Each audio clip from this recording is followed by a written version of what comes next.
ठीक है। तो देखिए आज हम जो सिस्टम स्टार्ट करने जा रहे हैं वो हमारा कौन सा सिस्टम है, ये है हमारा रेस्पिरेटरी सिस्टम। ठीक है, कौन सा सिस्टम है, that is known as respiratory system.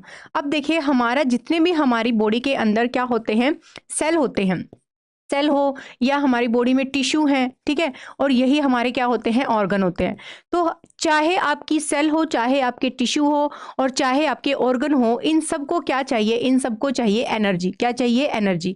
किस चीज़ के लिए इनको एनर्जी चाहिए होती है, इनको चाहिए प्रॉपर फंक्शनिंग करने के लिए, क्योंकि एनर्जी के बिना प्रॉपर फंक्शन ये नहीं कर पाएंगे। ठीक है, और ये इस एनर्जी की जब भी हम बात करते हैं, ये एनर्जी हमारी कहाँ से आती है, ये एनर्जी आपकी आती है कहाँ से, आपके बॉडी के मेटाबॉलिज्म से। यानी कि हमारी बॉडी में जो मेटाबॉलिज्म चल रहा है ना, उस मेटाबॉलिज्म से क्या आती है, एनर्जी आती है। ये मेटाबॉलिज्म की मैं जब भी बात करती हूँ तो यहाँ पे हमारी जो मेटाबॉलिज्म होती है, जहाँ से हमें एनर्जी मिलती है, ये होती है आपकी, एक तो होती है, क्या होती है आपकी, एक तो होती है यहाँ पे, एक सेकेंड, चलिए, एक तो आपने पढ़ा होगा, एक तो होता है आपका एरोबिक रेस्पिरेशन। क्या होता है, एरोबिक रेस्पिरेशन। दूसरा आपने पढ़ा होगा यहाँ पे, एक होता है आपका एनएरोबिक रेस्पिरेशन। क्या होता है, एनएरोबिक रेस्पिरेशन। तो सबको पता है यहाँ पे जब भी आपका एरोबिक रेस्पिरेशन होता है, in the presence of oxygen, in the presence of oxygen, जब भी यहाँ पे रेस्पिरेशन होता है, वहाँ पे हमारा क्या निकलता है, यहाँ पे with the presence of oxygen, यहाँ पे आपके 36 से लेके 38 एटीपी का प्रोडक्शन होता है ना। और यही एटीपी सेल यूज करता है, और सेल जो सेल का भी जो भी अपना काम होगा, माइटोकॉन्ड्रिया का जो काम होगा, राइबोसोम का, न्यूक्लियस का, जिसका जो काम होगा, वो यहाँ पे क्या करवा लेते हैं, यहाँ पे काम करवा लेता है अपना। दूसरी बात मैं करती हूँ एनएरोबिक रेस्पिरेशन की, जो कि हमारा क्या होता है, in the absence of oxygen, यहाँ पे ऑक्सीजन की प्रेजेंस में नहीं होता है, इसलिए यहाँ पे सिर्फ 2 ही एटीपी बन पाते हैं। क्या बन पाते हैं, यहाँ पे 2 ही एटीपी यहाँ पे बन पाते हैं। ठीक है, गुड इवनिंग बेटा। तो हमने यहाँ पे सिर्फ ये देखा है कि हमारा रेस्पिरेटरी सिस्टम हमें पढ़ना क्यों जरूरी है, क्योंकि जो ये आपकी रेस्पिरेशन चल रही है ना, एरोबिक रेस्पिरेशन, ये चल रही है ऑक्सीजन की वजह से। और ये ऑक्सीजन हमें कहाँ से मिलता है, ये ऑक्सीजन हमें मिलता है हमारे हमारे रेस्पिरेटरी सिस्टम से। ठीक है, समझ में आ गया। नेक्स्ट अगर मैं बात करती हूँ हमारे रेस्पिरेटरी सिस्टम में, हमें सबको पता है, इमेज के थ्रू हम यहाँ पे पढ़ते हैं। ठीक है, ये हमारा रेस्पिरेटरी सिस्टम है, जिसमें आपका क्या क्या चीज़ें आएंगी, जिसके अंदर थोड़ा सा पेन मोटा कर लेती हूँ ताकि आप लोगों को जो है यहाँ पे आसानी से समझ में आ जाए। जहाँ से हम स्टार्ट करेंगे, कहाँ से, आपके नोज से, क्योंकि नोज क्या होता है, आपका प्राइमरी फंक्शन होता है किसका, रेस्पिरेटरी सिस्टम का। तो आपके रेस्पिरेटरी सिस्टम में आपका जो प्राइमरी ऑर्गन है वो कौन होता है, वो होता है आपका नोज। ठीक है, नोज के बाद आपकी क्या आती है, नोज के बाद आती है आपकी ट्रेकिया। ठीक है, ट्रेकिया के बाद आपके क्या आते हैं, ट्रेकिया के बाद आते हैं आपके मेनली लंग्स। और लंग्स के अंदर हमारे पता है कि ट्रेकिया बाइफरकेट करके हमारा कन्वर्जन कर लेता है। मतलब ये सारे के सारे पार्ट हम किस में पढ़ेंगे, हमारे रेस्पिरेटरी सिस्टम में पढ़ेंगे। तो जब भी हम यहाँ पे अपनी रेस्पिरेटरी सिस्टम की बात करते हैं, देखिए रेस्पिरेटरी सिस्टम को हम किस में पार्ट में डिवाइड कर लेते हैं, एक तो हम कंडक्टिंग जोन में जो है पार्ट में डिवाइड कर लेते हैं, दूसरा हमारा रेस्पिरेटरी जोन होता है। तो देखिए जो कंडक्टिंग जोन होता है, एक तो हो गया आपका जो आपका पूरा का पूरा रेस्पिरेटरी सिस्टम है, नोज से लेके ट्रैकिया, ट्रैकिया से लेके जो पहले नोज, फिर फेरिंग्स, फेरिंग्स से ट्रैकिया, ट्रैकिया से फिर आपका जो है लंग्स में जाती है। ठीक है, तो ये सारा का सारा जो जोन होता है, ये हमारे 2 जोन में इसको हम डिवाइड करते हैं। एक मैंने कौन सा जोन बोला है, एक तो हो गया आपका कंडक्टिंग जोन। तो जो ये कंडक्टिंग जोन होता है ना, इसको आप डेड स्पेस भी बोलते हो। क्या बोलते हो इसको, आप डेड स्पेस भी बोलते हो। ठीक है, तो नोज से लेके आपके टर्मिनल ब्रोंकियोल्स तक ये आपका क्या होता है, डेड स्पेस होता है। ठीक है, इमेज देख लिए यहाँ पे, एक बार यहाँ पे इमेज क्लियर हो जाएगी। तो जैसे कि आपका नोज फेरिंग्स ऊपर रह गया, उसके बाद आपकी ट्रेकिया जो है आपकी कन्वर्ट होती है प्राइमरी ब्रोंकाई और सेकेंडरी ब्रोंकाई में। फिर आपकी ब्रोंकियोल्स जो होती हैं वो आपकी ब्रोंकियोल्स में कन्वर्ट हो जाती है, और लास्ट में ये बन जाता है टर्मिनल ब्रोंकियोल्स। तो ये टर्मिनल ब्रोंकियोल्स तक, यहाँ तक आपका कौन सा जोन होता है, कंडक्टिंग जोन होता है। बाकी आपके जो टर्मिनल ब्रोंकियोल्स के बाद आपके रेस्पिरेटरी ब्रोंकियोल्स होते हैं, और आपका लास्ट में एल्वियोलर सैक होता है।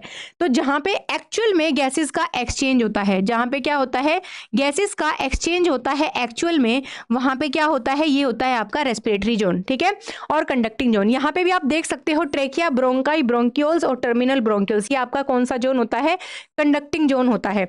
और नीचे आपका रेस्पिरेटरी ब्रोंकियोल्स, एल्वियोलर डक्ट और एल्वियोलर सैक जो होता है, ये आपका कौन सा जोन होता है, ये आपका होता है रेस्पिरेटरी जोन। ठीक है, तो ये चीज आपको यहाँ पे पता होनी चाहिए। अब यहाँ पे क्या होते हैं, जितने भी हमारे क्या होते हैं जो नोज होता है और टर्मिनल ब्रोंक्यूल्स होते हैं ना, कहाँ से लेके, नोज से लेके आपके टर्मिनल ब्रोंक्यूल्स तक आपके क्या प्रेजेंट होते हैं, सीलिया प्रेजेंट होते हैं। कहाँ से कहाँ तक, नोज से लेके आपके कहाँ से कहाँ तक, आपके टर्मिनल ब्रोंक्यूल्स तक। ठीक है, तो समझ में आ गया ये चीज। तो यहाँ पे हमने क्या चीज देख ली, यहाँ पे हमने ये चीज देख ली कि जो है आपका रेस्पिरेटरी सिस्टम को हमने दो भाग में डिवाइड कर लिया। एक को हमने बोला कंडक्टिंग जोन, जो कि हमारा डेड स्पेस होता है, यहाँ पे एयर सिर्फ क्या करती है, ट्रैप करती है।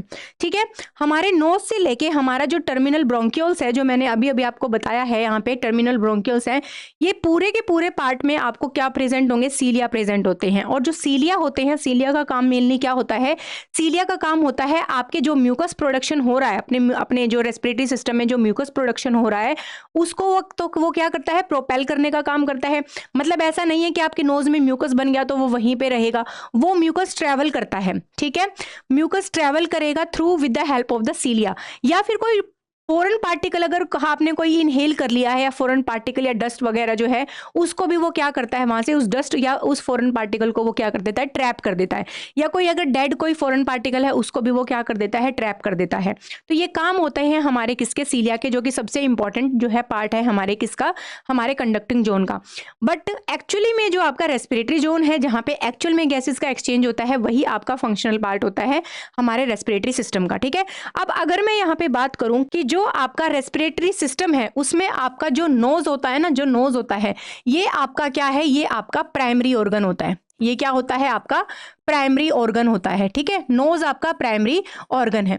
अब ये जो नोज होता है, नोज के भी हमारे दो पार्ट होते हैं। एक तो होगा आपका एक्सटर्नल नोज, जो हमें बाहर से दिखाई दे रहा है। एक होता है आपका इंटरनल नोज। क्या होता है, इंटरनल नोज। ठीक है, अगर मैं एक्सटर्नल नोज की बात करती हूं, तो एक्सटर्नल नोज आपका किसका बना होता है, कार्टिलेज का बना होता है, और आपका बोनी पार्ट का बना होता है। ठीक है, तो आपका जो है कार्टिलेज और हाइलिन कार्टिलेज जिसको हम बोलते हैं, अगर बाहर के वाले जो आप बाहर से जो नोज देख रहे हैं, वो आपका कार्टिलेज और आपका बोनी स्ट्रक्चर से बनता है आपका एक्सटर्नल नोज। अगर मैं यहाँ पे इंटरनल नोज की बात करती हूँ, ठीक है, अगर इंटरनल नोज की यहाँ पे बात करती हूँ, तो देखिए इंटरनल नोज के अंदर जो है हमारी स्ट्रक्चर कैसी होती है। जैसे कि मान लो ये आपका क्या है, यहाँ से अगर मैं स्ट्रक्चर बनाऊं, तो ये आपका यहाँ से लेके यहाँ तक जो है स्ट्रक्चर मैं आपको बता देती हूँ एक बार। तो ये जो आपको स्ट्रक्चर दिख रही है ना, ये आपको इंटरनल नोज की स्ट्रक्चर दिख रही है। किसकी स्ट्रक्चर दिख रही है, इंटरनल नोज की स्ट्रक्चर दिख रही है। यहाँ से ये पार्ट ऐसे आता है, और यहाँ से ये आपका क्या होता है, नोस्ट्रिल होता है। क्या होता है, नोस्ट्रिल होता है। ये जो नोस्ट्रिल होता है आपका, ये कहाँ पे जाके ओपन होता है, आपके इंटरनल नेयर्स में जो है वहां पे जाके ओपन होता है। अब देखो, अब ये जो आपको दिख रहा है, ये जो है आपकी नोज की क्या होती है, ये ऊपर वाली क्या होती है, रूफ होती है। रूफ किससे मिलके बनती है, रूफ आपके इथमोइड बोन से मिलके बनती है। ये आप पीछे की तरफ देखोगे तो यहाँ पे आपकी स्फिनोइड बोन होती है।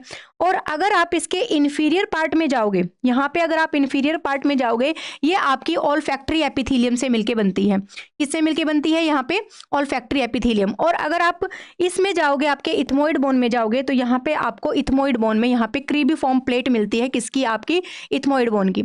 और जो ये नीचे वाला पार्ट है, जो ये इन्फीरियर वाला पार्ट है, जिसको हम क्या बोल रहे हैं, जिसको हम ऑल्फैक्टरी एपिथेलियम बोल रहे हैं, यहाँ पे जो सेल्स मिलेंगी ना, वो आपको ऑल्फैक्टरी एपिथेलियम की सेल्स मिलती है। समझ में आ रहा है।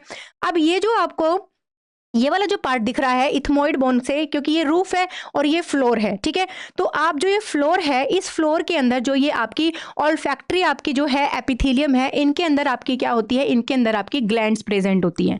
इनमें क्या प्रेजेंट होती है, ग्लैंड्स प्रेजेंट होती हैं। और ये ग्लैंड्स क्या करती हैं, सेंस ऑफ स्मेल का काम करती हैं। किसका काम करेंगी, ये सेंस ऑफ स्मेल का काम करती है। ठीक है, अब यही ग्लैंड्स यहाँ पे जो होंगे, इस ग्लैंड्स के नीचे जस्ट इसके इन्फीरियर साइड में हमारे क्या होते हैं, बहुत इंपॉर्टेंट स्ट्रक्चर होती है, जिनको आप क्या बोलते हो यहाँ पे, जिनको हम बोलते हैं कॉनके। क्या बोलते हैं, कॉनके। तो ये जो आपके कॉनके होते हैं, ये आपका सुपीरियर कॉनके है, ये आपका मीडियल कॉनके है, और ये आपका इंफीरियर कॉनके होते हैं। ठीक है, इन कॉनके का काम कुछ भी नहीं होता है। ये सिर्फ ये कॉनके क्या करते हैं, ये कॉनके सिर्फ और सिर्फ आपकी जो एयर हम इनहेल कर रहे हैं, उनको वार्म करवाने का काम करेंगे। कोई डस्ट पार्टिकल अगर है, उनको हटाने का काम करेंगी, या फिर कुछ ड्रेन करवाना है वहां से, ड्रेन का काम करेंगी, या फिर यहाँ पे ऑल्फैक्शन का यहाँ पे काम करते हैं। ठीक है, तो जब भी हमारे नोज के इंटरनल नोज की बात आती है तो यहाँ पे आपके जो ग्लैंड्स होते हैं जिनको हम बोमर्स ग्लैंड बोलते हैं। कौन से ग्लैंड बोलते हैं? बोमर्स ग्लैंड बोलते हैं। और ये जो बोमर्स ग्लैंड्स होती है ना, ये क्या सिक्रीट करती हैं? ये म्यूकस सिक्रीट करती हैं। क्या सिक्रीट करती हैं? म्यूकस सिक्रीट करती हैं। और यहीं से हमारी क्या होती है, इसी ग्लैंड से हमारी क्या रिलीज होती है, यहाँ से हमारी नर्व होती है जिसको हम बोलते हैं ऑल्फैक्टरी नर्व। तो जो ये ऑल्फैक्टरी नर्व के यहाँ पे क्या होते हैं, कुछ रिसेप्टर होते हैं और यहाँ से आपके ऑल्फैक्टरी नर्व के रिसेप्टर यहाँ से ओरिजिनेट होते हैं।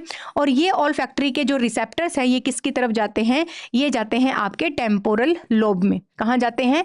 टेम्पोरल लोब में। ठीक है, तो आपकी बताओ जल्दी से मुझे मैसेज जो है कमेंट करके अभी बताओ कि आपकी ऑल्फैक्टरी नर्व कौन सी होती है जो हमारा क्या करता है, सेंस ऑफ स्मेल का यहाँ पे काम करता है। ठीक है, तो ये क्या है आपकी, ये है आपकी ये आपकी ओल्फैक्शन एपिथेलियम है जिसमें आपकी ग्लैंड्स प्रेजेंट होती है, बोमर ग्लैंड्स। हम अगर आपसे पूछे कि बोमर ग्लैंड्स हमारी कहाँ प्रेजेंट होंगी तो आप क्या आंसर दोगे कि जो बोमर ग्लैंड्स होती है वो हमारी नोज में प्रेजेंट होती हैं। ठीक है, तो ये ग्लैंड सिक्रीट करती है म्यूकस, साथ में इनके ऊपर होते हैं रिसेप्टर, ओल्फैक्शन के ओल्फैक्टरी रिसेप्टर्स होते हैं जो हमारे ओल्फैक्टरी नर्व को लेके जाते हैं, जो हमारी सेंस ऑफ स्मेल में हेल्प करती हैं।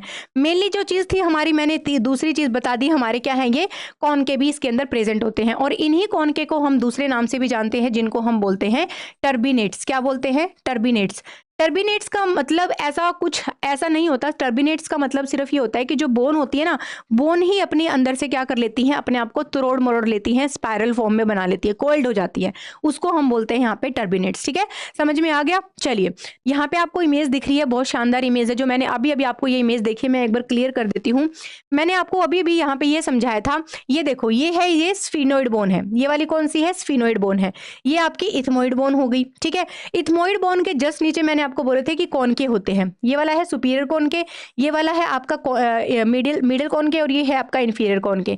तो जो ये आपका सुपीरियर कॉनके होता है ना, सुपीरियर का सबसे बड़ा होता है, क्या होता है? बड़ा। और ये मेनली किस करता है? ऑल्फैक्शन में हेल्प करता है। किस में हेल्प करेगा? आपका ऑल्फैक्शन में।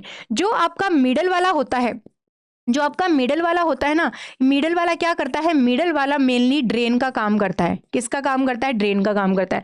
और जो नीचे वाला होता है, इन्फीरियर वाला होता है, ये वाला सबसे नीचे इन्फीरियर वाला, इन्फीरियर आपका किस में हेल्प करता है? इन्फीरियर आपका एयर को वार्म करवाने में हेल्प करता है, फिल्टर करवाएगा और एयर को जो है यहाँ पे वार्म करवाने में हेल्प करता है हमारा कौन? मैम इस मैदान से बाहर भर दो, मैम इस मेंड में भर दो, मतलब क्या है समझ नहीं आया मुझे, आप एक बार दोबारा से मैसेज करो। ठीक है, तो यहाँ पे हमने ये सारी चीजें देख ली है। नीचे आपकी ओरल कैविटी है, नीचे आपका जस्ट आपके कॉनके के नीचे हार्ड सॉफ्ट पैलेट और हार्ड पैलेट जो है आपका सॉफ्ट पैलेट है और आपका हार्ड पैलेट है। ठीक है, बाकी आपके जो है ये नेजल वेस्टिब्यूल है। मेन जो मेरे को बताना था इसमें ये कॉनके बताना था, जिसके अंदर मैंने क्या किया है यहाँ पे आपको बता दिया है। ठीक है, चले नेक्स्ट चले। तो इन्फीरियर कॉनके और इसके अंदर हमारे जो है इससे ज़्यादा इंपॉर्टेंट यहाँ पे ये चीज़ नहीं थी। चले, तो हमारे रेस्पिरेटरी सिस्टम के अंदर देखिए हमने यहाँ पे एक पार्ट ले लिया, किसका? देखिए एक मिनट रुको, मैं आपको इमेज क्लियर कर देती हूँ। यहाँ पे हमने एक पार्ट ले लिया है ट्रेकिया का, और यहाँ से हमारे ट्रेकिया का पार्ट में हमें क्या दिखाया है यहाँ पे?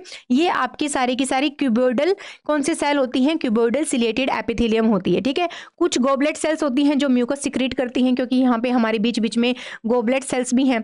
ठीक है, और ये जो आपको कोलमनर एपिथेलियम की सीलिया ये सेल दिखा रखी है, इनके ऊपर हमारे क्या प्रेजेंट है? यहाँ पे हमारे सीलिया प्रेजेंट है। ठीक है, इन सीलिया का काम होता है या तो ट्रैप करना, या यहाँ पे कोई बैक्टीरिया वगैरह अगर है, कोई बैक्टीरिया है, कोई पैथोजन है, उनको भी ये क्या कर देता है? यहाँ पे ट्रैप करवाने का काम करता है। ठीक है, तो सोचो अगर हमारे सीलिया ही नहीं रहे तो हमें इन्फेक्शन से कौन प्रिवेंट करेगा? ठीक है, क्योंकि ये हमें एक तरह से किससे बचा रहे हैं? इन्फेक्शन होने से हमें यहाँ पे बचा रहे हैं। ठीक है, तो ये चीज़ आपको यहाँ पे पता होना चाहिए कि हमारे जो है सीलिया किस तरीके से काम करते हैं।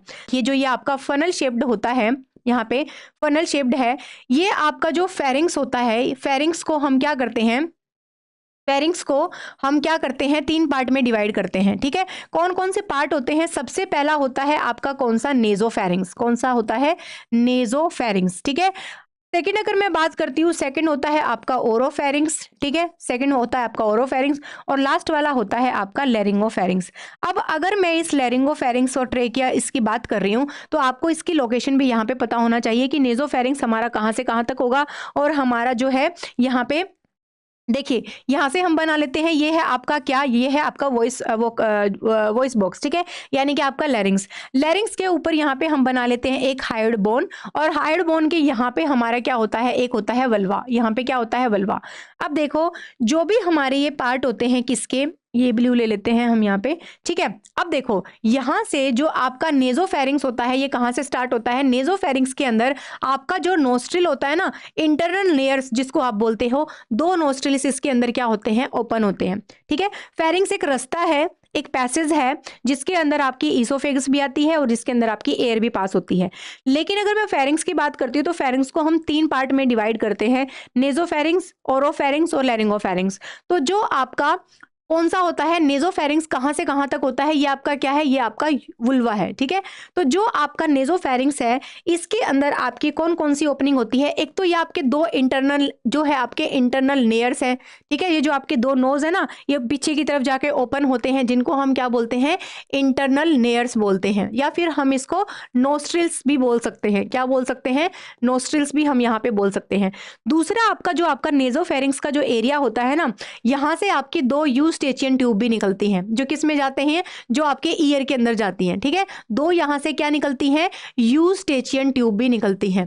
तो यहाँ पे 5 ओपनिंग होती हैं आपके किसके अंदर, यूस्टेचियन ट्यूब, है ना। तो 5 ओपनिंग हो गई। यहाँ पे कौन कौन सी ओपनिंग हो गई, 2 तो नोस्ट्रिल की ओपनिंग हो गई हमारी, यहाँ पे 2 यूस्टेचियन ट्यूब की ओपनिंग हो गई, और हमारा जो ये वाला पार्ट होता है, अगर मैं इसको बताऊं तो यहाँ से लेके आपके इंटरनल लेयर से लेके आपका जो वल्वा है, यहाँ से लेके यहाँ तक, इसको हम बोलते हैं, इतने पार्ट को हम क्या बोलते हैं, इतने पार्ट को हम बोलते हैं नेजोफेरिंग्स, ठीक है। तो ये वाला पार्ट हो गया आपका नेजोफेरिंग्स का, कहां से कहां तक, इंटरनल लेयर से लेके हमारे कहां तक, वल्वा वाले पार्ट तक।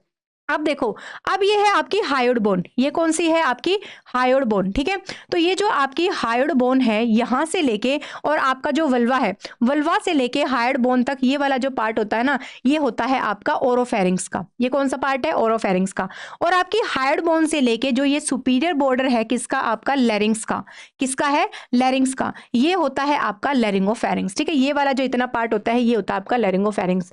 तो हमने यहाँ पे किसकी बात की, हमने यहाँ पे फेरिंग्स की बात की। फेरिंग्स एक रास्ता है, एक पैसेज है हमारे फूड पाइप का भी, और हमारे किसका, हमारे जो है वाइन पाइप का भी, ठीक है। तो फेरिंग्स को हमने 3 चीजों से देखा। अब जो आपका सबसे इंपॉर्टेंट नेजोफेरिंग्स है, नेजोफेरिंग्स के अंदर हमारा कहां से कहां तक है, जो आपके ये नेयर्स हैं, नोस्ट्रिल है, ये पीछे जाके एक रास्ते में ओपन हो रहे हैं, और जहां पे ये नेयर्स, यहाँ पे मान लो ये नेयर्स यहाँ से यहाँ ओपन हो रहे हैं, ठीक है। ये नेयर्स यहाँ से लेके यहाँ ओपन हो रहे हैं, तो जहां ये पीछे की तरफ ओपन हो रहे हैं, वहां से लेके हमारा जो वल्वा है, वहां तक क्यों हम क्या बोलते हैं, नेजोफेरिंग्स बोलते हैं।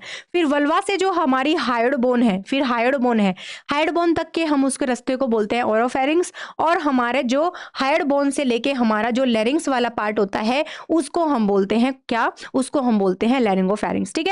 साथ में हमारी यहाँ पे क्या होती है, जो ये लैरिंग्स होता है ना, यहाँ पे हमारी क्या होती है, एपिग्लोटिस भी होती है। ये भी ध्यान रखना, यहाँ पे हमारी एक लीफ लाइक स्ट्रक्चर होती है, जो फ्रीली मूवेबल होती है, जिसको हम क्या बोलते हैं, जिसको हम बोलते हैं एपिग्लोटिस। क्या बोलते हैं, एपिग्लोटिस, ठीक है। तो ये हमारा किसके बारे में हो गया, ये हमारा हो गया फेरिंग्स के बारे में, ठीक है। समझ में आ गया। चलिए यहाँ पे इस डायग्राम में देखो, यहाँ पे आपको डायग्राम में दिख रहा होगा, ठीक है। ये मैंने जो डायग्राम दिखा रखा है, ये हमने वुल्वा का दिखा रखा है, ठीक है। किसका दिखा रखा है, वुल्वा का दिखा रखा है। तो ये हमें जब हम अपना टंग खोलते हैं, ओपन करते हैं ना, तो हमें यही स्ट्रक्चर दिखाई देती है। यहाँ पे मैंने इसलिए ये स्ट्रक्चर दिखाई है ताकि आप ये कंफ्यूजन ना हो कि इंटरनल लेयर से लेके वल्वा तक वाले पार्ट को हम नेजोफेरिंग्स बोल रहे हैं, ठीक है। फिर हमने क्या देखा, फिर हमने देखा ये हमारा क्या है, ये हमारे फेरिंग्स का रास्ता है। ये येलो कलर का हमारा क्या है, नेजोफेरिंग्स है। ये ग्रीन कलर का हमारा ओरोफेरिंग्स है, और ये लैरिंगोफेरिंग्स है, ठीक है। ब्लू कलर का जो होता है, ये हमारा क्या होता है, नेजोफेरिंग्स होता है, ठीक है। ये जो आपको यहाँ पे कार्टिलेज दिख रही है, क्रिकोइड कार्टिलेज, और एक यहाँ पे क्या दिख रही है, एपिग्लोटिस भी दिख रही है। इस चीज का भी यहाँ पे ध्यान रखना, क्योंकि ये आगे इंपॉर्टेंट रहेगा, ठीक है। यहाँ पे इमेज क्लियर हो गई आप लोगों को। चलें आगे, स्ट्रक्चर हम देखते हैं। देखिए, वोकल कॉर्ड्स के बारे में हम बाद में बात करेंगे, पहले हम किसके बारे में बात करेंगे, पहले हम बात करेंगे हमारे लैरिंग्स के बारे में, जिसको हम क्या बोलते हैं, वॉइस बॉक्स भी बोलते हैं। 3 सिंगल हमारी कौन कौन सी होती है, क्रिकोइड, थायराइड और एपिग्लोटिस, ठीक है। तो हमारी सबसे पहली कौन सी होती है, इसमें हमारी कौन सी होती है, एपिग्लोटिस। ये आपकी क्या होती है, ये भी आपकी सिंगल होती है। दूसरी होती है आपकी थायराइड कार्टिलेज। ये जो आपकी थायराइड कार्टिलेज है, ये थायराइड कार्टिलेज भी आपकी सिंगल होती है, जिसको हम क्या बोलते हैं, एडम एप्पल के नाम से जानते हैं।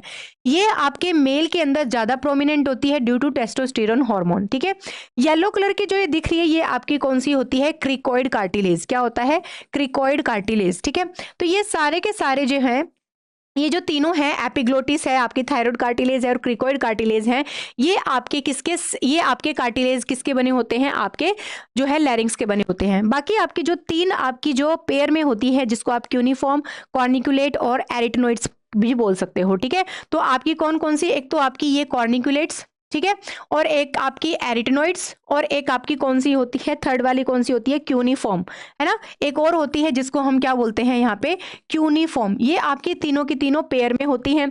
इसमें आपको जो है, इसमें आपको दिख भी रही होगी। ठीक है, एरिटनोइड्स जो है आपको ये वाली एरिटनोइड्स दिख रही है।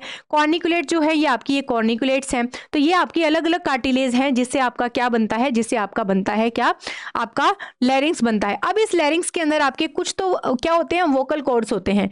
ये वोकल कॉर्ड्स आपके दो टाइप के होते हैं, जिनको हम बोलते हैं ट्रू वोकल कॉर्ड्स और फॉल्स वोकल कॉर्ड्स। क्या बोलते हैं, ट्रू वोकल कॉर्ड्स, और हम क्या बोलते हैं यहाँ पे, फॉल्स वोकल कॉर्ड हम यहाँ पे बोलते हैं। ठीक है, तो जो आपके ट्रू वोकल कॉर्ड्स होते हैं, वो आपका वॉइस प्रोडक्शन करवाने में हेल्प करेंगे। ठीक है, जो आपके क्या होते हैं यहाँ पे, ट्रू वोकल कॉर्ड्स होते हैं, ये आपके क्या करते हैं, एक्चुअल में जो आपकी वॉइस प्रोडक्शन करवाएंगे। ठीक है, ये आपके वॉइस प्रोडक्शन करवाने में हेल्प करते हैं। और जो आपके फॉल्स वाले होंगे, ठीक है, जो आपके फॉल्स वाले होते हैं, फॉल्स क्या करते हैं, सिर्फ वो हेल्प करते हैं रेजोनेंस में। किस में हेल्प करते हैं, आपके रेजोनेंस में। ठीक है, तो ये होता है हमारा क्या, आपके, मैम मैं ओटी असिस्टेंट स्टूडेंट हूँ, बट आपको क्लास मुझे अच्छा लग रहा है। Okay, thank you so much बेटा। तो यहाँ पे आपके वोकल कॉर्ड्स क्या करते हैं, वॉइस प्रोडक्शन में हेल्प करते हैं। और यहाँ पे अगर मैं एक स्ट्रक्चर बनाऊं किसकी, अगर मान लो ये आपका क्या है, ये आपका वॉइस बॉक्स है। इस वॉइस बॉक्स के अंदर आपके क्या होते हैं, ट्रू वोकल कॉर्ड्स होते हैं, और आपके क्या होते हैं, फॉल्स वोकल कॉर्ड होते हैं। तो ऊपर जो सुपीरियर पार्ट में यहाँ पे जो होते हैं, ये आपके कौन से होते हैं, ये होते हैं आपके फॉल्स वोकल कॉर्ड। ठीक है, वोकल कॉर्ड्स। और जो नीचे की तरफ होते हैं, इंफीरियर जो होते हैं, ये होते हैं आपके ट्रू वोकल कॉर्ड्स। तो एक्चुअल में साउंड प्रोडक्शन जो करवाएंगे, वो ट्रू वोकल कॉर्ड्स करवाते हैं। ठीक है, तो यहाँ पे मैं आपको एक चीज बता देती हूँ, देखिए आपको समझ में भी आ जाएगा कि यहाँ से इन्हीं वोकल कॉर्ड से आपकी साउंड प्रोड्यूस होती है। जो आपकी कौन सी साउंड होती है, एक होती है आपकी हाई पिच साउंड, कौन सी, हाई पिच साउंड, और एक होती है आपकी लो पिच साउंड। ठीक है, तो ये जो साउंड होती है, ये कैसे प्रोडक्शन होता है इनका, जब भी आपका लंग से यहाँ पे एयर जो है पास होगी। ठीक है, लंग से यहाँ से क्या आई, एयर यहाँ पे आई। ठीक है, तो एयर आने की वजह से इनके ऊपर क्या होते हैं, हमारे कुछ मसल्स होते हैं। यहाँ पे देखिए क्या होती है, हमारी इन वोकल कॉर्ड्स के ऊपर हमारी क्या होती है, मसल्स होती हैं। तो जब भी आपकी इंट्रिंसिक मसल्स क्या करती हैं, कॉन्ट्रैक्ट करेंगी। ठीक है, जब भी आपकी इंट्रिंसिक मसल्स क्या करती हैं, कॉन्ट्रैक्ट करती हैं, तो ये जो वोकल कॉर्ड्स होते हैं, है ना, ये जो वोकल कॉर्ड्स होते हैं, इनका क्या होता है, इन वोकल कॉर्ड्स का एडक्शन होता है। तो जब भी एयर आएगी और जब भी ये क्या हो जाएगा, यहाँ से अगर आपके वोकल कॉर्ड्स का एडक्शन हो रहा है, एडक्शन का मतलब होता है वो बिल्कुल पास में आ रहे हैं, तब वहां पे आपको कौन सी साउंड आती है, हाई पिच साउंड होती है। जितना ज्यादा एडक्शन होगा, जितना कॉन्ट्रैक्शन होगा, उतना ही ज्यादा हाई पिच साउंड वहां पे आती है। ठीक है, और अगर वहां पे ये जो है आपके वोकल कॉर्ड्स का, अगर आपके वोकल कॉर्ड्स का यहाँ पे अगर वो रिलैक्सेशन हो जाए और यहाँ से एबडक्शन हो जाए, ठीक है, इन वोकल कॉर्ड का क्या हो जाए, दूर हो जाए, तो वहां पे आपको कौन सी साउंड सुनाई देती है, लो पिच साउंड यहाँ पे सुनाई देती है। तो हमने यहाँ पे दोनों चीजों के बारे में बात कर ली, लैरिंग्स के बारे में हमने बात कर ली। लैरिंग्स हमारा 9 कार्टिलेज से मिलकर बनता है। 3 इसमें सिंगल कार्टिलेज होते हैं और 3 इसमें पेयर में होते हैं। उनके नाम हमने देख लिए। फिर हमने देखा हमारा जो वॉइस बॉक्स है, इसके अंदर हमारे वोकल कॉर्ड्स प्रेजेंट होते हैं। एक ट्रू वोकल कॉर्ड्स होता है, एक फॉल्स वोकल कॉर्ड्स होता है। ट्रू वोकल कॉर्ड्स हमें एक्चुअल में साउंड प्रोडक्शन में हेल्प करता है, और जो फॉल्स वोकल कॉर्ड होता है वो कोई साउंड प्रोडक्शन नहीं करवाता है, लेकिन हेल्प करता है किसमें, एयर की रेजोनेंस में। ठीक है, यहाँ पे समझ में आ गया। चलिए करते हैं। तो देखिए इस ट्रेकिया के अंदर हमारी क्या क्या चीजें इंपॉर्टेंट है, ये आपको यहाँ पे पता होना चाहिए। ठीक है, तो ट्रेकिया आपकी क्या होती है, मैंने बोला 12 सेंटीमीटर लॉन्ग होती है, और यहाँ से क्या है, 12 सेंटीमीटर लॉन्ग है, 2.5 सेंटीमीटर क्या होती है, वाइड होती है। इसके अंदर आपके कम से कम 16 से 20 सी शेप रिंग होती है, 16 से 20 क्या होती है, सी शेप रिंग होती है। ये जो आपकी थायराइड कार्टिलेज है उसके नीचे क्रिकोइड जो है क्रिकोइड कार्टिलेज है, ये इस क्रिकोइड कार्टिलेज के बाद हमारी स्टार्ट हो जाती है और ये आपका लगभग C6 से लेके यहाँ से आपका T5 तक ही होती है और T5 पे आते ही क्या हो जाती है, ये आपकी बाइफरकेट कर जाती है। ठीक है, किस में बाइफरकेट करती है, राइट प्राइमरी जो है आपका राइट प्राइमरी ब्रोंकाई में और आपका लेफ्ट प्राइमरी ब्रोंकाई में क्या कर देती है, ये डिवाइड होना शुरू हो जाती है। ठीक है, तो ये सारी की सारी जो चीजें हैं किसके बारे में है, ये सारी की सारी चीजें हैं आपकी ट्रेकिया के बारे में, जो कि हमने यहाँ पे देख लिया है। ठीक है, तो ये जो है इस ट्रेकिया के अंदर हमारे कार्टिलेज हाइलिन कार्टिलेज होते हैं और कुछ कनेक्टिव टिश्यू होते हैं और पीछे पोस्टीरियर साइड में जब आप जाओगे, इस ट्रेकिया के पोस्टीरियर साइड में जब आप जाओगे ना, उस पोस्टीरियर साइड में क्या प्रेजेंट होती है, यहाँ पे स्मूथ मसल्स प्रेजेंट होती हैं। ठीक है, पोस्टीरियर साइड में क्या है, आपकी स्मूथ मसल्स प्रेजेंट है और एंटीरियर साइड में क्या प्रेजेंट है, एंटीरियर साइड में आपकी क्या प्रेजेंट है, कार्टिलेज प्रेजेंट है। कौन सी कार्टिलेज प्रेजेंट है हमारी, यहाँ पे हाइलिन कार्टिलेज यहाँ पे प्रेजेंट होती है। ठीक है, कौन सी कार्टिलेज प्रेजेंट होती है, यहाँ पे हमारी हाइलिन कार्टिलेज हमारी यहाँ पे प्रेजेंट होती है। ठीक है, ये सारी की सारी चीजें जो है आपकी वो आपको पता यहाँ पे होना चाहिए। ठीक है, एक चीज ये भी यहाँ पे पता होनी चाहिए हमारी ट्रेकिया के बारे में कि जो ये आपकी ट्रेकिया है, जब भी ये आपकी क्या होती है, जब भी आपकी डिवाइड होती है, ठीक है, ये आपकी जो राइट वाली साइड की होती है ये आपकी वाइडर होती है। ठीक है, वाइडर होती है और मोर वर्टिकल होती है। राइट साइड की क्या होती है, मोर वर्टिकल होती है। लेकिन जो लेफ्ट साइड की होती है, लेफ्ट साइड की आपकी क्या होती है, ये आपकी शॉर्ट भी होती है और ये आपकी लॉन्ग भी होती है। यहाँ से इसको काट देना, ये आपकी लॉन्ग होती है और ये वर्टिकल नहीं होती। ठीक है, तो ये लेस वर्टिकल होती है। इसीलिए ज्यादातर इन्फेक्शन के चांसेस हमारे किस में होते हैं, आपकी राइट आपकी जो होती है, ठीक है, राइट वाली जो होती है उसके अंदर जो है ज्यादा चांसेस होते हैं, किसके, आपकी राइट साइड की आपकी जो है ब्रोंकाई के अंदर। ठीक है, तो हमने ये सारी चीजें देख ली कि जो है किस किस से ये मिलके बनती है। हमारी राइट ब्रोंकाई जो होती है वो वाइड होती है, 2.5 सेंटीमीटर की होती है और ये आपकी जो लेफ्ट साइड की होती है ये आपकी नैरो होती है। ठीक है, नैरो होती है लेकिन लॉन्ग होती है 5 सेंटीमीटर।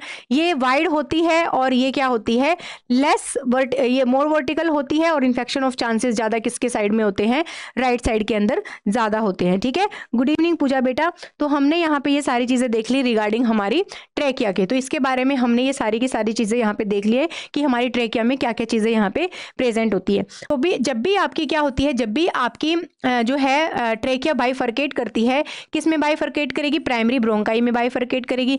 ठीक है, प्राइमरी ब्रोंकाई आप किस में करेगी, सेकेंडरी में करेगी, सेकेंडरी आपकी टर्शरी में करेगी, टर्शरी आपकी टर्मिनल ब्रोंकियोल्स में करती है। ठीक है, लास्ट में आपकी ब्रोंकियाई किस में कन्वर्ट होती है, आपकी ब्रोंकियोल्स में कन्वर्ट होती है और लास्ट में जो आपकी ब्रोंकियोल्स होती हैं वो ब्रोंकियोल्स जो होंगी वो आपकी कौन सी होंगी, वो भी आपकी टर्मिनल ब्रोंकियोल्स होती हैं। और जो लास्ट में ये जो टर्मिनल ब्रोंकियोल्स होती हैं, ठीक है, ये जो टर्मिनल ब्रोंकियोल्स होती हैं इसके बाद आपके क्या हो जाते हैं, यहाँ से एल्वियोलाई हो जाते हैं। ठीक है, यहाँ से एल्वियोलाई स्टार्ट हो जाते हैं। तो ये वाला जो पार्ट होता है लास्ट में टर्मिनल ब्रोंकियोल्स के बाद ये आपका कौन सा होता है, एल्वियोलाई का पार्ट होता है। ठीक है, लंग्स की अगर मैं यहाँ पे बात करती हूँ तो लंग्स के अंदर अगर हम बात करते हैं, आपके 2 पेयर ऑफ लंग्स यहाँ पे होते हैं। उन 2 पेयर ऑफ लंग्स में सबसे इंपॉर्टेंट ये चीज होती है कि जो आपका राइट साइड का लंग होता है, एक लेफ्ट साइड का होता है। राइट साइड के लंग के अंदर आपके 2 फीचर दिखाई देते हैं। एक तो आपको क्या दिखाई देता है, यहाँ से ट्रांसवर्स फीचर और एक आपका ओब्लिक फीचर होता है। इसलिए इसकी लोब कितनी हो गई, 1, 2 और 3 लोब हो गई। इसके अंदर आपको सिर्फ और सिर्फ एक ओब्लिक जो है फीचर दिखाई देता है। फीचर का मतलब होता है जो दो लोब में डिवाइड कर देता है, 2 पार्ट में डिवाइड कर देता है। तो यहाँ पे लेफ्ट लंग के अंदर आपको क्या है, यहाँ पे 2 लोब यहाँ पे दिखाई देगी और यहाँ पे ओब्लिक फीचर यहाँ पे दिखाई देता है। क्या दिखाई देता है, ओब्लिक फीचर। इसको हम क्या बोलते हैं, ओब्लिक फीचर। और इसको हम क्या बोलते हैं, ये होता है आपका ट्रांसवर्स फीचर और ये होता है आपका ओब्लिक फीचर। ठीक है, ये चीज आपको यहाँ पे पता होनी चाहिए। बाकी आपका जो ये लेफ्ट वाला लंग होता है ना, यहाँ पे आपको क्या दिख रही है, एक यहाँ से आपको एक कार्डियक नोच दिख रही है, इसको हम क्या बोलते हैं, कार्डियक नोच। क्या बोलते हैं, कार्डियक नोच। ये जो कार्डियक नोच होती है, यहाँ पे आपका क्या सिचुएटेड होता है, यहाँ पे आपका हार्ट सिचुएटेड होता है। ठीक है, क्या सिचुएटेड होता है, यहाँ पे आपका हार्ट सिचुएटेड होता है। ठीक है, मोस्ट कॉमनली आपकी यही चीज होती है। बाकी आपका जो लंग्स है, इस लंग्स के चारों तरफ हमारी क्या होती है, एक कैविटी होती है। इस कैविटी का नाम हमारा क्या होता है, इस कैविटी को हम बोलते हैं प्लूरल कैविटी। यहां से हमारी क्या होती है, एक कैविटी होती है जिसको हम क्या बोलते हैं, प्लूरल कैविटी। ठीक है, तो यहाँ पे आपकी जो प्लूरल कैविटी होती है, जो आपकी क्या होती है, लेयर होती है लंग्स की, जिसके अंदर अगर मैं बात करती हूँ, ये जो बाहर वाला होता है इसको हम बोलते हैं पैराइटल प्लूरल। ठीक है, इसको हम क्या बोलते हैं, पैराइटल प्लूरल। और ये जो अंदर वाला होता है, जिसको हम क्या बोलते हैं, अंदर वाला, इसको हम बोलते हैं विसरल प्लूरा। इसको हम क्या बोलते हैं, विसरल प्लूरा। इन दोनों के बीच में यहाँ पे क्या होता है, फ्लूइड होता है, जिसको हम क्या बोलते हैं, यहाँ पे प्लूरल फ्लूइड बोलते हैं। क्या बोलते हैं, प्लूरल फ्लूइड, क्योंकि ये फ्लूइड कहाँ पे प्रेजेंट है, प्लूरल स्पेस में होता है। ये लगभग यहाँ पे 5 से 15 ml होता है, ज़्यादा यहाँ पे नहीं होता है। अगर इस प्लूरल स्पेस के अंदर हवा भर जाए, जिसको हम बोलते हैं, अगर यहाँ पे एयर का एक्यूमुलेशन हो जाएगा इस प्लूरल कैविटी के अंदर, है ना, ये जो आपको कैविटी दिख रही है ना, ये वाली जो कैविटी दिख रही है, ये आपको कौन सी कैविटी दिख रही है, ये आपको प्लूरल कैविटी दिख रही है।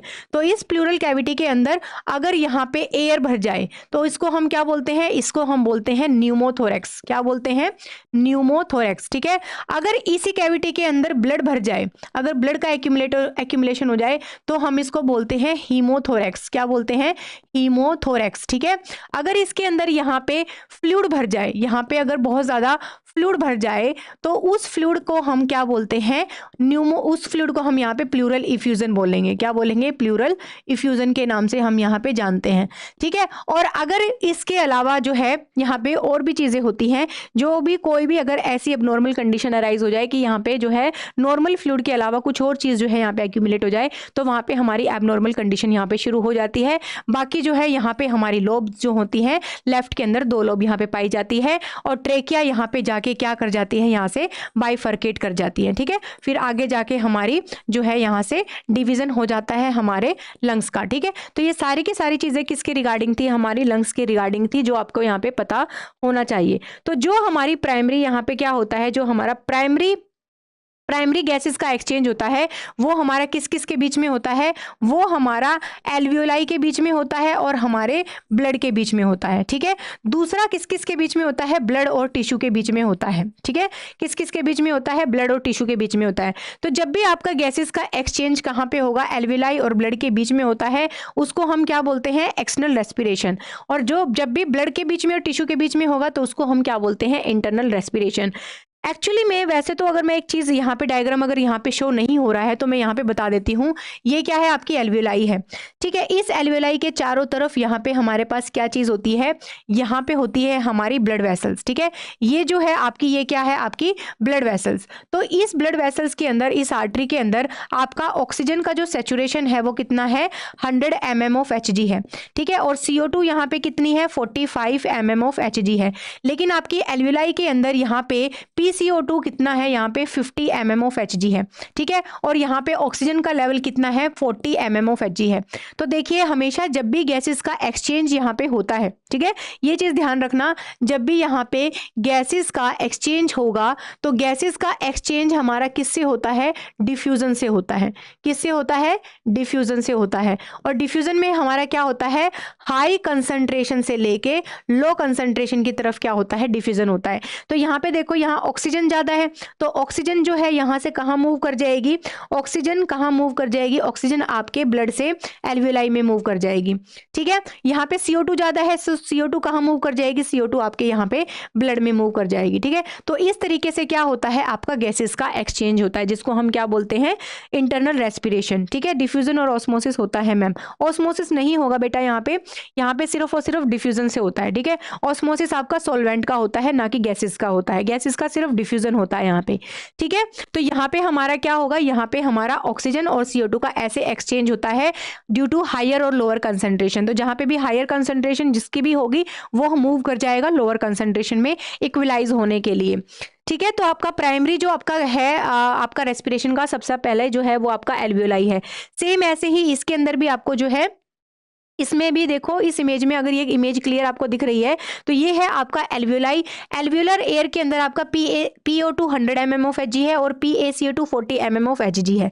ठीक है, अब यहाँ पे जो है आपका जो है Pa2 जो है यहाँ पे 40 mm ऑफ Hg है, और यहाँ पे इसमें देखो Pa2 जो है आपकी ऑक्सीजन का सेचुरेशन है 100 mm ऑफ Hg है, और यहाँ पे PaCO2 40 mm। जब तक ये इक्वल रहेगा, जब तक आपके ब्लड के अंदर और आपकी एल्वियोलाई में इक्वलाइज रहेगा, तब तक गैसेस का एक्सचेंज नहीं होगा। ठीक है, जैसे ही आपके एल्वियोलाई के अंदर ऑक्सीजन की कंसंट्रेशन जो है कम हो जाती है और आपके ब्लड में ऑक्सीजन की कंसंट्रेशन ज्यादा है, तो आपका ऑक्सीजन कहाँ मूव कर जाएगा, आपकी एल्वियोलाई में मूव कर जाएगा। ठीक है, तो ये चीज आपको यहाँ पे पता होनी चाहिए। चलिए नेक्स्ट क्वेश्चन की देखते हैं, नेक्स्ट क्वेश्चन की बात करते हैं। हमारा नेक्स्ट क्वेश्चन क्या है, अब ये देखो, ये आपको एल्वियोलाई का एक बहुत ही अच्छी इमेज यहाँ पे दिखाई हुई है। इसमें ये चीज दिखा रखी है कि कैसे आपकी आर्टरीज जो होती हैं एल्वियोलाई के पास जाती हैं, क्योंकि एट द एंड और एट द लास्ट आपकी क्या होगी, यहाँ पे आर्टरी, जो भी आर्टरी होगी ना, वो आगे जाके किस में कन्वर्ट हो जाती है, कैपिलरीज में कन्वर्ट हो जाती है। ठीक है, अब ये कैपिलरीज देखो हर एक एल्वियोलाई के पास जा रही है और वहां से क्या करवाएगा, with the help of the diffusion क्या करवा देगा, वहां से गैसेस का एक्सचेंज करवा देगा। ठीक है, तो यहाँ पे हायर प्रेशर और लोअर प्रेशर का फंडा रहता है।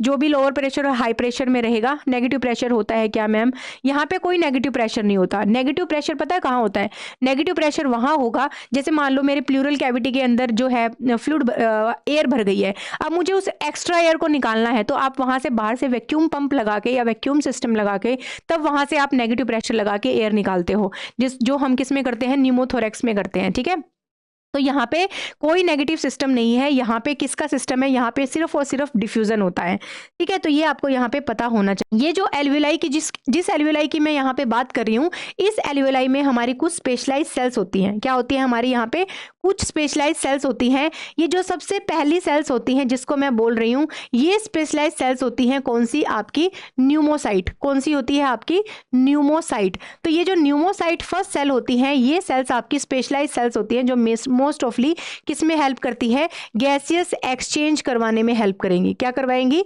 गैसेस एक्सचेंज हेल्प में करवाएंगी। मतलब जो अगर मैं आपको बताऊं कि सबसे मोस्ट कॉमन जो हमारी गैसेस एक्सचेंज में हेल्प करवाएंगी, वो आपकी न्यूमोसाइट फर्स्ट सेल करवाती हैं, जो आपकी कहाँ पे प्रेजेंट होती हैं, आपकी एल्वियोलाई में प्रेजेंट होती है। सेकेंड टाइप की जो हमारी सेल्स होती है, अगर मैं दूसरी सेल की बात करती हूँ, तो हमारी एक और स्पेशलाइज यहाँ पे सेल्स प्रेजेंट होती हैं, जिनको हम क्या बोलते हैं, जिनको हम बोलते हैं न्यूमोसाइट सेकंड। कौन सी बोलते हैं, न्यूमोसाइट सेकंड। जहाँ पे भी न्यूमो वर्ड आ जाता है ना, इसका मतलब, उसका मतलब है लंग्स, यानी कि वो रिलेटेड टू लंग्स है। तो जो न्यूमोसाइट सेकंड सेल्स होती हैं, ये मोस्ट ऑफली क्या सीक्रेट करती हैं, आपके सर्फेक्टेंट रिलीज करती हैं। ठीक है, और सर्फेक्टेंट आपके कौन से होते हैं, आपके लेसिथिन और स्फिंगोमाइलिन होते हैं। तो जो भी बच्चे प्रीमेच्योर बच्चे होते हैं ना, जैसे कि 21 से लेके 22 वीक पे इनका बनना शुरू हो जाता है, जिनकी रेशो होती है 1:1, ठीक है, सॉरी 1:2, ठीक है। फिर उसके बाद वो बच्चा हो जाता है 28 वीक का, जहां पे रेशो हो जाती है 1:2, और फिर जब वो बिल्कुल टर्म पे पहुंच जाता है तो हो जाती है 2:1, ठीक है। लेकिन अगर किसी रीजन से ये सर्फेक्टेंट का प्रोडक्शन नहीं हो रहा है, तो ये एल्वियोलाई क्या हो सकती है, यहाँ पे कोलैप्स हो सकती है। कुछ हमारी थर्ड टाइप की भी सेल्स होती हैं, लेकिन हम उनको न्यूमोसाइट सेल नहीं बोलते हैं। लेकिन ये जो हमारी सेल्स होती हैं, ये हमारी एक तरह की सेल्स होती है, जिनको हम बोलते हैं डस्ट सेल्स। क्या बोलते हैं हम, डस्ट सेल्स। और ये जो डस्ट सेल्स होते हैं, ये काम करती हैं आपके मैक्रोफेजेस का। किसका काम करती हैं, मैक्रोफेजेस का, ठीक है। तो ये हमने देख लिया है कि न्यूमोसाइट फर्स्ट सेल्स होती हैं, जो कि गैसेस एक्सचेंज में करवाएंगी। न्यूमोसाइट सेकंड होती है, सर्फेक्टेंट रिलीज करेंगी, जो एल्वियोलाई को कोलैप्स होने से बचाता है। और कुछ हमारे डस्ट सेल्स और मैक्रोफेजेस होती हैं, जो फॉरेन पार्टिकल को यहाँ पे क्या कर लेती हैं, एनगल्फ कर लेती हैं, ठीक है। जब भी हम यहाँ पे किसकी बात करते हैं, हमारे रेस्पिरेशन की बात करते हैं, तो रेस्पिरेशन में हमें सबको पता है, रेस्पिरेशन में हम दो चीजें करते हैं। एक तो हम क्या करते हैं, इंस्पिरेशन करते हैं, ठीक है, इंस्पिरेशन करेंगे, और एक हम क्या करते हैं, एक्सपिरेशन करते हैं। तो ये जो रेस्पिरेशन की प्रोसेस होती है, जो रेस्पिरेशन का मैकेनिज्म होता है, वो दो ऑर्गन की हेल्प से होता है, ठीक है। एक तो होता है आपका जो मेन आपका जो रेस्पिरेटरी ऑर्गन है, जिसको हम डायफ्राम के नाम से जानते हैं, और दूसरा होता है आपका इंटरकोस्टल मसल्स, ठीक है। कौन सी होती है, आपकी दो टाइप की मसल्स होती है, इंटरकोस्टल मसल्स, ठीक है। तो जो आपकी इंटरनल कोस्टल मसल्स है, और जो आपकी कौन सी होती है, एक्सटर्नल रेस्पिरेटरी मसल्स जो होंगे आपकी, जो मेनली आप इसमें काम में लेके आते हैं हम इनमें। तो डायफ्राम के अंदर जो हमारा रेस्पिरेटरी सिस्टम है, इसमें हमारा देखिए ये हमारा क्या होता है, डायफ्राम सी शेप का होता है। सी शेप का डायफ्राम होगा तो आपके लंग्स जो होंगे वो इस तरीके से होंगे, ठीक है, सी शेप के डायफ्राम में। अब जैसे ही यहाँ से हमारा रेस्पिरेशन सिस्टम स्टिमुलेट होता है, ठीक है, जब भी रेस्पिरेटरी सिस्टम स्टिमुलेट होता है तो वहां से हमारा क्या होता है, आपके ब्रेन से डीजीएन सिस्टम स्टिमुलेट होता है। डीजीएन आपका क्या करेगा, डीजीएन आपका फ्रेनिक नर्व को, ठीक है, डीजीएन आपके जो फ्रेनिक नर्व है ना उसको स्टिमुलेट कर देगा। ये जो फ्रेनिक नर्व है ये आपका C3 से लेके C5 तक है। ये फ्रेनिक नर्व जाएगी किसको, डायफ्राम के पास, क्योंकि जो फ्रेनिक नर्व होती है वो किसको सप्लाई करती है, डायफ्राम को सप्लाई करती है। अब जैसे ही फ्रेनिक नर्व हमारे डायफ्राम पे आएगी तो इस डायफ्राम को ये क्या करवा देगी, यहाँ से कॉन्ट्रैक्ट करवा देगी, ठीक है। जैसे ही डायफ्राम यहाँ से कॉन्ट्रैक्ट होगा, अब ये सी शेप का डायफ्राम कैसा हो जाएगा, फ्लैट हो जाएगा, ठीक है। तो फ्लैट डायफ्राम के अंदर पहले ये कैसा था, पहले ये ऐसा सी शेप था, तो इसकी वजह से लंग्स का जो स्पेस था वो क्या था, कम ऑक्यूपाई कर रहा था। अब ये डायफ्राम कैसा हो गया है, फ्लैट हो गया है। तो जो यहाँ पे जो लंग्स होंगे उस लंग्स के अंदर हमारा क्या हो जाएगा, स्पेस बढ़ जाएगा। देखिए अब ये जो हमारे लंग्स है, ठीक है, ये जो हमारे लंग्स है, इस लंग्स का क्या हो गया है, यहाँ पे स्पेस बढ़ गया है। स्पेस बढ़ने की वजह से यहाँ से जो स्पेस यहाँ पे बढ़ा है, तो हमने बॉयल्स लॉ में एक चीज पढ़ी थी कि बॉयल्स लॉ क्या कहता है कि जब भी आपका वॉल्यूम इंक्रीज होता है ना, उसके इन्वर्सली प्रोपोर्शनल आपका प्रेशर होता है, ये बॉयल्स लॉ बोलता है। तो जब भी आपके लंग्स में वॉल्यूम बढ़ेगा तो यहाँ पे क्या हो जाएगा, प्रेशर कम हो जाएगा, ठीक है, यहाँ का जो प्रेशर है वो कम हो जाएगा। एक्चुअल में जो आपका एक्सटर्नल जो है इन्वायरमेंट का जो प्रेशर होता है ना, बाहर का जो इन्वायरमेंटल का, वो आपका 260 mm ऑफ Hg प्रेशर होता है। सेम ऐसे ही आपके लंग्स का भी क्या होता है, 260 mm ऑफ Hg प्रेशर होता है। लेकिन जैसे ही फ्रेनिक नर्व ने डायफ्राम को फ्लैट किया, सी शेप डायफ्राम को फ्लैट किया, वैसे ही यहाँ का प्रेशर क्या हो जाएगा, कम हो जाएगा। लगभग आपका 2 mm ऑफ Hg प्रेशर क्या हो गया, यहाँ से कम हो गया। अब यहाँ पे कितना था, यहाँ पे 260 नहीं 780, ठीक है। यहाँ से जो आपका क्या जाएगा, आपका जो प्रेशर जाएगा, ठीक है, ये हमारा कितना प्रेशर जाता है, ये जाता है आपका 760, कितना जाएगा आपका 760 mm ऑफ Hg, ठीक है। और यहाँ का जो प्रेशर होगा ये भी हमारा कितना होगा, एक सेकेंड, यानी कि आपका जो इंटरनल प्रेशर होगा लंग्स का और आपका जो एक्सटर्नल इन्वायरमेंट का जो प्रेशर होता है, ये क्या होता है, बराबर होता है, ठीक है, ये क्या होता है, सेम होता है। तो जैसे ही आपका 2 mm ऑफ Hg प्रेशर यहाँ से कम होगा, वैसे ही आपका जो एक्सटर्नल जो एयर है वो कहाँ आ जाएगी, वो आ जाएगी हमारे लंग्स के अंदर, ठीक है। तो लंग्स के अंदर आते ही यहाँ से इक्वल हो जाएगा, यहाँ पे वापिस से प्रेशर क्या हो जाएगा, इक्वल हो जाएगा, ठीक है। तो इस प्रोसेस को हम बोलते हैं मैकेनिज्म ऑफ रेस्पिरेशन। सेम ऐसे ही जब वापिस से फ्रेनिक नर्व क्या करेगी, इसको यहाँ से स्टिमुलेट करेगी, तो वापस से ये जो आपका फ्लैट हो रखा है ना डायफ्राम, ये वापस से कैसा हो जाएगा, सी शेप का हो जाएगा। वापस से लंग्स का जो एरिया है वो क्या हो जाएगा, कम हो जाएगा। और वापस से लंग्स कैसे हो जाएंगे, अपनी जो है वॉल्यूम उसका कम हो जाएगा, प्रेशर वहां पे बढ़ जाएगा। फिर वापस से हम जैसे ही प्रेशर कम वहां पे बढ़ेगा, वैसे ही हम क्या कर देंगे, वहां पे एक्सपीरेशन कर देंगे। साथ में हमारी कौन सी यहाँ पे मसल्स, रेस्पिरेटरी मसल्स भी यहाँ पे काम करती हैं। कौन सी मसल्स होती हैं हमारी, इसके अंदर हम देख लेते हैं एक बार। देखिए यहाँ पे ये तो लंग्स का दिखा रखा है, यहाँ पे ये आपका जो है डायफ्राम का दिखा रखा है। तो यहाँ पे हमारी ये देखिए, एक तो है आपकी इंटरनल इंटरकोस्टल मसल्स और एक है आपकी एक्सटर्नल इंटरकोस्टल मसल्स, ठीक है। तो इंटरकोस्टल मसल्स का मतलब होता है ये आपके कोस्टल कार्टिलेज हैं। इन कोस्टल कार्टिलेज के अंदर जो आपके क्या है, यहाँ पे मसल्स प्रेजेंट होती है, जिनको हम बोलते हैं एक्सटर्नल इंटरकोस्टल और इंटरनल इंटरकोस्टल, ठीक है। तो जब भी आपका डायफ्राम जो है कॉन्ट्रैक्ट होता है, साथ में आपकी मसल्स भी कॉन्ट्रैक्ट होती हैं, ठीक है। तो मसल्स अगर यहाँ पे कॉन्ट्रैक्ट होंगी तो देखिए ये जो है अंदर वाली मसल है, ये बाहर वाली मसल है। तो जब भी आपकी एक्सटर्नल इंटरकोस्टल मसल्स जो है यहाँ पे कॉन्ट्रैक्ट होंगी, तो ये मसल्स आपकी कहाँ पे चली जाएंगी, अपवर्ड एंड फॉरवर्ड हो जाएंगी। क्या हो जाएंगी, अपवर्ड एंड फॉरवर्ड हो जाएंगी, जिसकी वजह से पेशेंट का जो एंटीरियर पोस्टीरियर डायमीटर है वो इंक्रीज हो जाएगा, प्लस में जो ट्रांसवर्स डायमीटर है वो भी इंक्रीज हो जाएगा। उसकी वजह से वापस से लंग्स का क्या हो जाएगा, एक्सपेंशन हो जाएगा।